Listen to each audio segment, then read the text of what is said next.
tuning in to the online broadcast network, AFTERBUZZ TV. Over 20 million weekly downloads from over 200 countries and your number one source in after-show entertainment.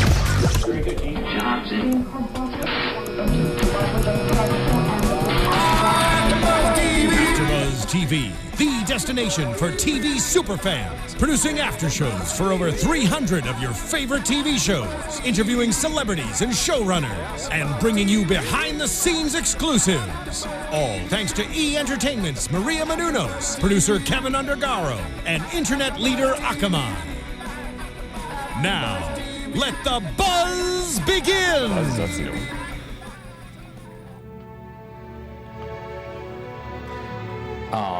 That is the ending. Hopefully, we think, to E.T., a great sci-fi movie, family sci-fi movie, to a show, at least an episode, a finale of a show, an episode of season finale, blah, blah, blah, blah, tongue-tied, of Extant that actually had a lot of E.T. motifs, a lot of E.T. themes to it. We thought it was very reminiscent on this very special episode, the season finale, episode 13, Ascension of Extant. Anyway, first of all, my name is Monis Rose. I've been MIA for a bit. I just want to say thank you to all of the viewers out there for keeping tuned to these amazing co-hosts. First of all, to my left, Mr. Tauri Miller. He is always keeping it real. How are you feeling today, Tauri Miller? Always good. Always good. Awesome. And then across the way, always keeping it fresh, is Adrian Snow. How are you feeling today, Adrian? I'm feeling very good. I gave a little Bambi eye with that whole ET thing. It's so sweet. It was beautiful, and we appreciate you being our music supervisor. Really seriously, Adrian has always been picking our music and giving this AfterBuzz show an extra kick, if you will. And then also, last but not least, always keeping it on the flip side. Need to keep it on the flip side, Mr.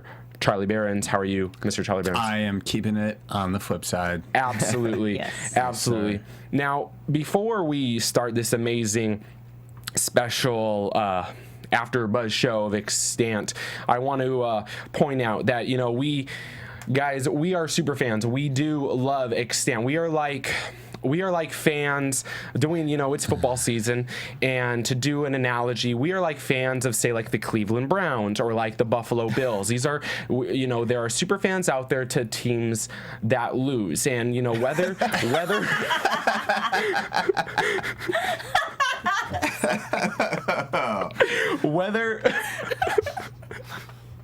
whether or not the show is good or not, we care about it and we want to talk it up, and if ever it comes cynical or whatever, we're just passionate about this because we do care, and we especially cared about this last episode, didn't we, Tauri Miller? Yes, sir. It's like me and Adrian talked about it like a few episodes ago, and that like if you love something, you hold it responsible for what it is, the good, the bad, the ugly. You let it know, and you don't sugarcoat it. Yeah, you're like, I don't like what you're doing right now. I think I said that the last time we talked about it. Yeah. Yeah. So I'm just saying, I'm just layering on to Monis's thing, and I'm just letting everybody know that we love the show, and we're holding it responsible for everything that it is. Good, the bad, the ugly, the fun, the... Like this week, Ethan found his purpose. Exactly. This is our purpose. Yes. So are you... Now, overall, time, guys... Charlie. Yeah. Yeah. What did you feel about, Charlie, what did you feel about the last episode? Well, there were a lot of elements that I think we were all... I remember one of these shows where I was like, it's going to be Ethans versus aliens. And I was right. But everybody saw that coming. You see these two dueling dimensions, especially in Molly's character, just her own child, this creation that was brought into her life that is Ethan. And we knew that they were going to come to a head. And I think structurally... I didn't say that word right, but you get what I'm trying to say. The show is sound. I think the structure, like how it happened. I think sometimes in the dialogue, as Adrian has said before, they call it out a little bit too much. They Telegraph it. Thank you. That's what I was looking for. And that's what I think, might get us thrown. But I think the structure is cool, and I think it's interesting, and I think they tied it up nicely. Go Bills. All the Bills fans Go Jim Kelly. crying right now.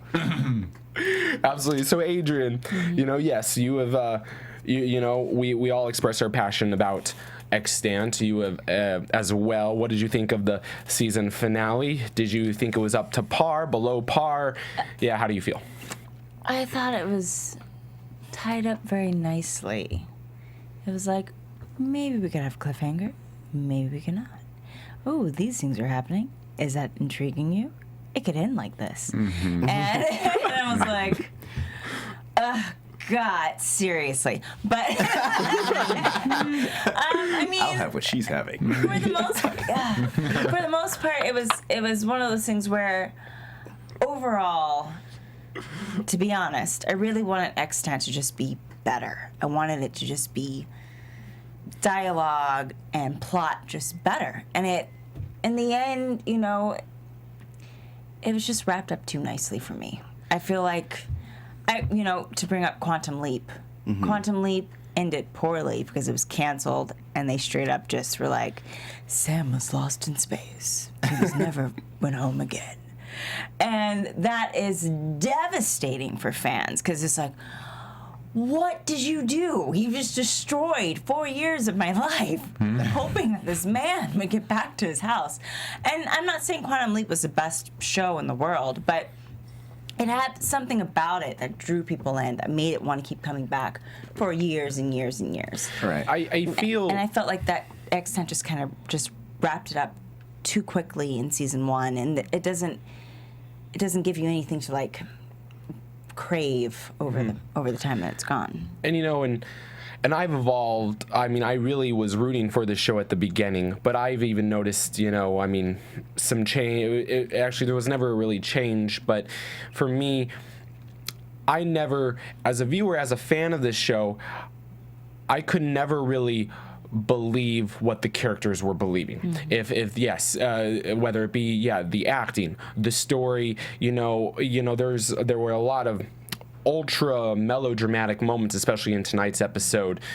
And even though the actors, I could feel, were taking it very seriously, I could never take it very seriously. I mean, and sometimes it's like, it's better when I'm in on the joke if the characters were actually joking, but they weren't. They were really, really serious. And, there was a lot of crying going on when, if Molly was going to lose Ethan or not. And you're right. And it never really drew me in for me to feel what they were feeling.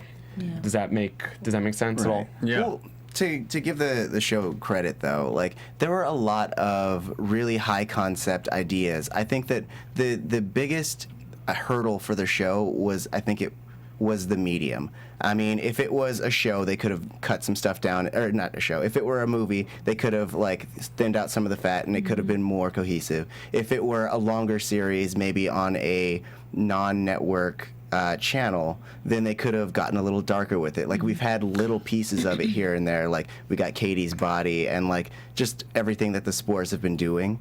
And so I think that was the main hurdle, is that, like, they couldn't do all the things that we wanted them to. Like, they couldn't blow up children on national television. They couldn't have the main character Molly die in a fiery crash on a shuttle. Like, they just couldn't do what we wanted them to, because, I mean, the constraints, that's the word I'm looking for. Yeah, I definitely agree with you, not to cut you off, but I'm just saying, like, we're so used to watching Game of Thrones, Boardwalk Empire, Lost. The Sopranos. Lost is one that did it very well on network television. Right. This one, you can tell, like, the Spores, becoming another person. If it were on HBO, they would incorporate a lot of, like, sex and violence and things that are going to naturally keep a viewer watching and coming back for more, because for whatever reason people are naturally attracted to those things. But it is harder. It is a much harder medium, much more challenging to do this kind of thing and make it seem substantial without going, because you can't go too dark. Right. You know? I think it came down to a choice. So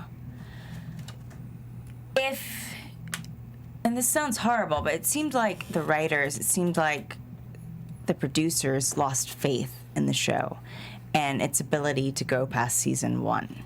And so for me, I'm just saying that it felt like they were pushing everything to happen in this one season, that all these things had to be resolved in this one season. And if you have faith in your show and that it will go to be like this great thing, like I'm a big Doctor Who fan, and Doctor Who will set things up. Stephen Moffat is notorious for setting things up 2 seasons in advance, and you're like, okay, what is the silence? Why do I have to wait 2 years to figure out what the silence is? Right. Because he has faith that his show will continue on, and that's different. Doctor Who's been along for a long time. Right. But even still, when you have shows that it's just kind of starting off, even with Mad Men is something that's been set up, and everyone's been following this journey with Don Draper because nobody knows where it's going to end, and that's what keeps you curious. And I feel like with Extant, they just kind of didn't have faith that we would keep our curiosity with Molly and with Ethan and with all these characters, and they had to wrap everything up so quickly. Well, I've stated before, like, I don't think that they were meant to, I think this was supposed to be a mini-series, so I think when it was in its conception, it was originally supposed to end at episode 13, and it was just like, here's a fun adventure with Molly. And, I mean, they did that. It was very cyclical. Like, we started in space, we go through all her trials and tribulations, we do the whole two-sun thing, and then we end up back in space. And then the last scene where she's with the little space, the astronaut doll, is kind of like, it's reminiscent to when she first came back to Earth. And it's so, I mean, it was made to be this nice little circle. Well, you know what go ahead. Oh yeah, I mean, what I really though liked about this episode, giving kudos though, got to give kudos where it is deserved. They did keep it simple. There was only an A storyline, there was a B storyline. There wasn't any Yasumoto. There was a little jump the shark with Kern, which we'll talk about a little bit. There was a little jump the shark, but they kept it simple. Molly and Ethan and John. That's it, so that was, I have to say kudos to that. They didn't bring in all of these wild cards, didn't open up a more Pandora's box. So, and speaking of keeping it simple, so we have Molly, and she decides to go back up into space, doesn't she, Charlie? Molly's back in space, and let me just say, on the level of giving credit where credit's due, Molly has the most badass Power Rangers suit. Go ever. White and Black Power Ranger. Black Power Ranger. It's the most powerful. Yes. Yeah. So they give her this big suit that's going to protect her from the spores, which I thought, great idea, great ad. And so she's back up in space, and then it's like her first encounter, she loses the glove. They go through all this trouble to give her a suit, and why can't you just secure the gloves a little better?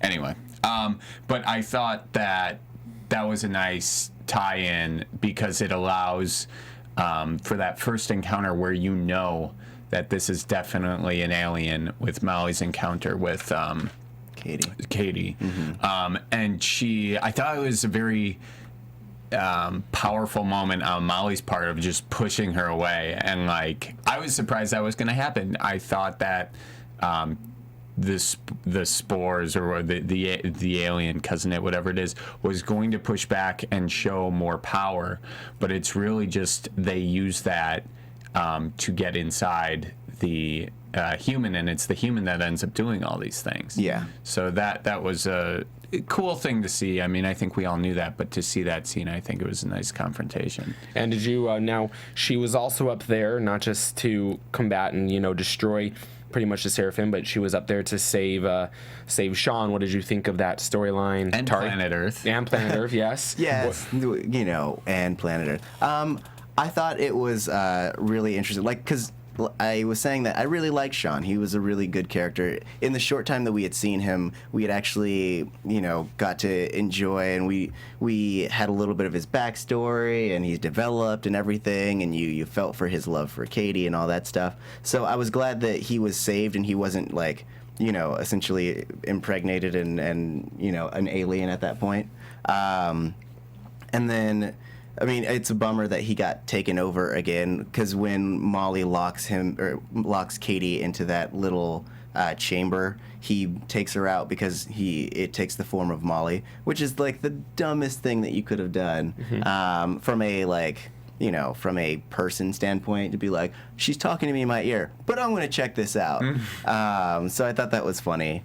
But that was a bummer because he became a puppet of the spores. So Molly had to take him out with a stun gun. Is that what that was? It was like a I thought, it was a stun gun, but also, earlier she mentioned you need your electrolytes. So I just feel she was plugging him with some pretty potent electrolytes, some kind of Gatorade. Yeah. Nice. Yes. Absolutely. Let's go with Exactly. Sour apple flavor. The best flavor. Fair slime or lime fierce or whatever the flavor was. That was mine, guys. But anyway, so Molly ends up, pretty much, and yeah, it's like Adrian did say, it's a signed, sealed, and delivered storyline with Molly. She does end up saving the day. There's a little drama where Ben doesn't listen to her. Ben doesn't listen to her, and she finally gets an override with Ethan's help. The Seraphim is destroyed, and she comes back to Earth. Nice and easy. But meanwhile, before we even get to of how Ethan did help and save Molly, we have to deal with Ethan's storyline, don't we, Adrian? We do. Yeah. Yes. So, he's a bomb. Can I just say that? Yes. Go ahead. Can I just say how? Wait, where was I? I loved the bit with Molly and Ben. Just him, like, the probability of this taking place. It's I just know. like, stop! Never tell me the odds. Yeah. So great. Where did Ben get such an attitude? Right? I was like, So sassy. that's the real story I in always- Extant. whenever Ben's progression. I hear Ben, I'm like the Michael Jackson song? Yeah. Like the rap that kills you? I'm sorry, but in my head, I'm like, I always thought Ben was going to just do something really bad the whole time. Right. Because not just him being like, so, I am a robot, but just that he was going to get, I don't know. Well, he did try to absorbed by kill this- her at the end. I mean, Yeah, he's like, he was just being a robot. He was just like, well, this is the probability, and it's not safe for humankind. I understand that. I mean, and it was a smart move. Like, Yeah. he's like, I'm going to quarantine you with death because you're infected. yeah. But then, and that's a good point, because Ethan, also a robot, but has so many human elements, saves the day, overrides Ben. Yeah. So tell me, what is going on with Ethan and John? Right. So the Ethan, I think this is the best storyline of the episode for sure. And you've been, and I want to say to the fans out there, Charlie has been rooting for this storyline pretty much since he has gotten on in this. a world What? where there are aliens I'm sorry. and Ethans. You're talking about Charlie. He was like, evil Ethan, he killed a bird. Yeah, That guy. Nice That guy? callback. Look, I still don't say I would trust him, but he's everywhere now, so we'll get to that. Anyway, Adrian and Charlie, please, tell me what is going on in Ethan's world, Ethan and John, while Molly is up in space. Begin. Okay. Ethan is going through this phase where Odin got it into his head that he and Odin are buddy-buddy, and there's a moment, because Ethan has an explosive in him, where he is convinced that if anybody tries to turn him off, he should push this button, the weirdest looking phone I've ever seen, and Odin is gonna come save the day. I think there was the only way this could go was for Ethan to give the controller back to John, because there's no way a robot that's smart enough to hear Japanese and then give the English translation is dumb enough to fall for Odin's dumbass plotline, because Odin just, you got to think a little bit more. That's the reason he wants the robots destroyed, is because they're way too smart for Odin's. Anyway, take it from here, Adrian. Okay, so So, Ethan does not detonate. They convince him to not press the button, and they basically put him to sleep, essentially, while they work to figure out what's going on. And they realize that the bomb cannot be removed because they're afraid that if they do anything to it, it will detonate. Yeah. And then from there, they realize that Molly's trapped on the Seraphim and that the offspring, her other baby, has controlled everyone else so that Molly will not succeed in not bringing the other aliens to Earth. And the only person that can actually go in and help Molly get back to Earth is Ethan, because he has no biology to him because he is a humanic. So they send Ethan, they give him all this information, they download him into the system or whatever, and they send him off. And he has a face-off, which is definitely like The Good Son, where Ethan gets a gray hoodie and the offspring gets a red hoodie. And I was like, very E.T.-esque. call it back to E.T., why don't you? Yeah. And also call it back to The Good Son with Elijah Wood and Macaulay Culkin. Fine, good movie. fine. It was a good movie. Yeah. But it's very dark.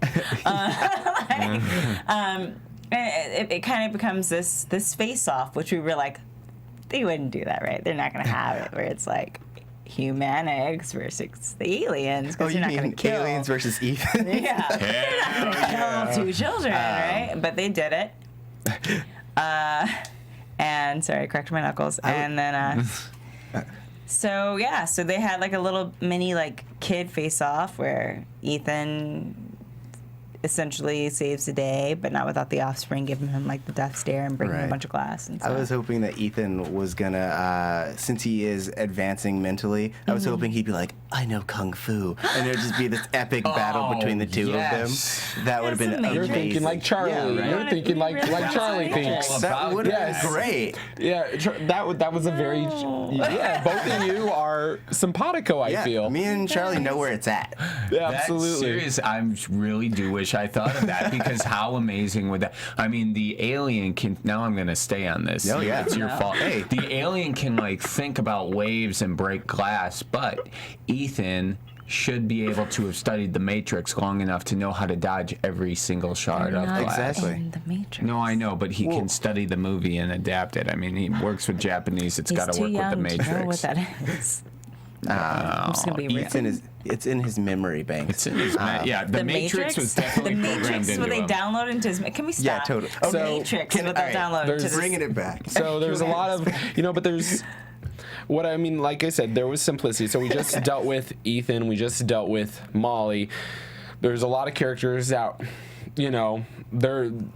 that are left questionable, and really, I don't even need answers to. I feel I don't need answers to. I don't need answers to really what happened to Yasumoto. I really don't. I didn't really give. I need answers to why Kern is still alive. Yes! Really, Yes, I needed to Was he know. not dead? I thought he was dead. Maybe he was knocked out, but like, Wait, as he far had as I a know, bullet in his head. yeah. Well, he. Oh my gosh. No. It's a clone? Maybe Was the alien? Maybe they used the last of Yasumoto's liquid to heal him. Why would they do that? Because why not? He's important. They needed him to How say is he that it was a important? honey bun. How has he ever been important to the... I'm sorry. Honey bomb. To the So- actor who plays Kern. I think you're awesome. But how have you ever been important, really? He got Molly where she needed to be. He turned when he was supposed to. He is actually, if you want to really look at it, he has been the only one who's really been getting things done, and he's been like a driving force to get every plot A to plot B. Because he got Krieger where he needed to go. He got Molly where she needed to go. He got the offspring out of the detainment center. Kern is the most important character in this show. Now, Wow. Now, Just saying it like that. That's awesome. No, Yes. I mean, that's very valid, Tari. That's incredibly valid. Okay. Now, before we even do, I guess, predictions, we all watch this show together, and we shout out commentary as if it was like a football game. We shout out, and one of the we don't know if it is going to continue this show. I know Charlie has mentioned up to season 3, but Yes. but funny. we don't know. Some of the comments some of the comments in the audience, us, where maybe this will get canceled. Do you feel, I'm going to open this up, as our last big topic. Do you feel this show is there a life beat? Is there a heartbeat to this show? I mean, or do you feel, no, this is actually a series finale? I'll open it up to Tara. You wanna? Sure. I would say that I don't think that I still don't think it was ever meant to go past to where it is. I think that there's potential. Like, it leaves it open enough to where, like, maybe you could have, like, a sequel series that has nothing to do with this. Like, you see the world of the offspring having been maybe raised by the two people who picked him up. And it's him trying to figure out the world. But, like, the world has already been saved by Molly. So all of the bows have been tied. So they don't really need another season. I mean, I definitely would watch a series about the offspring learning how to live life, because in the little bit that we got with him the last episode, I was really intrigued. Like, he was this thing that was sent on a mission. He kind of regretted it. He's still on it, but now, after everything is done, he has no means and no real purpose. So having him find a purpose would be amazing. All right, Adrian, what do you think? I think they kind of left it open-ended so they could kind of do what they want. It is kind of one of those things where if it were a movie and it ended that way, you wouldn't hold it against them if they didn't do a sequel. It's kind of like, oh, okay, well, maybe this could go, and you don't really think anything about it. But if they did do a sequel, you'd be a little curious about it. I don't think they're going to do a second season, just because they just had too much going on in the first season. And while I would like to see some things wrapped up, I have to say at one point they had so much going on in the first season that I was like, oh my gosh, I just can't care about all these things going on all at once. So for me, it could go either way. I don't really see it, unfortunately, having a second season. It would be nice if it did, but it just doesn't seem like that's the path that they're going to take. And Charlie, the most optimistic of us all, what do you think, though? I mean, there's absolutely a second season coming, perhaps 3. Here's the situation. The storyline. Wait. Before we get into predictions, and Sure. we will start predictions with you. I want to take a quick mention about iTunes. Do it. Now, first of all, we're not just on YouTube. We're not just you not just can listen to us via yes, and you can also listen to us via podcast on iTunes, and we really appreciate your comments and commentary, don't we, Tauri? Yes, we do. We love hearing from you. We respond to your tweets, your comments, everything that you do. We love seeing the stars. 5 is nice. But, I mean, we appreciate anything that you give between 3 and 5. Anything lower, and you're being mean. But on that note, we are doing a survey on podcast1.com. So if you have any feedback for us, we'd love to hear it, whether it be positive, negative, ambiguous. Just go to podcast1.com. That's podcastone.com. Take 3 minutes out of your day and help us become a better network. We really appreciate it, and it'll help us bring shows just like this to you every week. I mean, we do about 70 or 80 hours every week of shows, and it's for you guys. So all we ask is that you give us your feedback and help us become amazinger, because we're already amazing. Well, on that note, we don't know if there is going to be officially a season 2 or a season 3, but let's just say there is. Let's do some Extant predictions. And now, your AFTERBUZZ TV. Oh, you are so starting, Mr. Charlie Berens. So, what do you predict? Okay, so we left it with Ethan. I'm sorry, not Ethan. The Offspring, named after the best '90s band ever, walking along the side of the road, and then the two parents pick him up. This is Superman meets Spider-Man meets Alien, and that's season 2. it's his storyline. We learn about the parents who picked him up. And it's going to be a lot like Spider-Man around the time of Tobey Maguire, you know, where he finds the powers, that kind of a Spider-Man feel. But he'll have a lot of the Superman type powers. And that's our starting point. But yeah, I think we're switching the series over to him because a bunch of no-name actors makes the budget a lot less, and we can just explore storylines. Exactly. And then in season 3, This is the good one. This is the coup de grace, isn't it? yes. Oh, yes. Let's do it. Ethan is everywhere. The alien can't be everywhere. All of a sudden, they're on the same plane.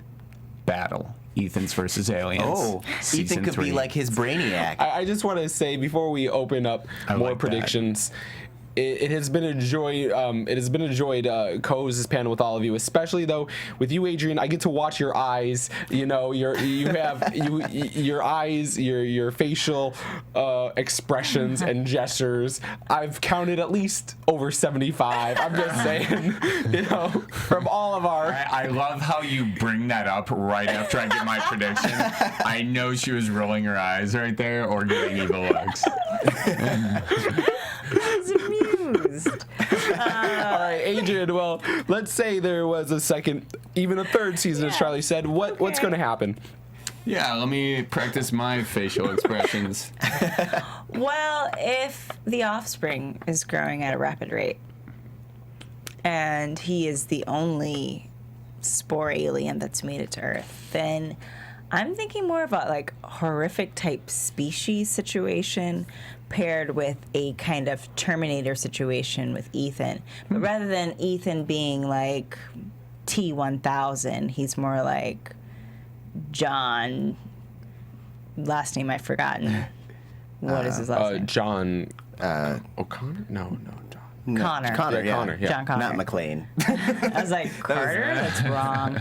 And so it's just kind of like this whole idea of this alien trying to kind of take over, even if he doesn't really mean to do any harm, but that's just kind of what his species is innately meant to do, versus this humanic who's kind of everywhere. And what does that mean to have an android that's plugged into everything and everywhere? And what will he eventually become? Will he become like a T-1000? Will he become like a John Connor for the world?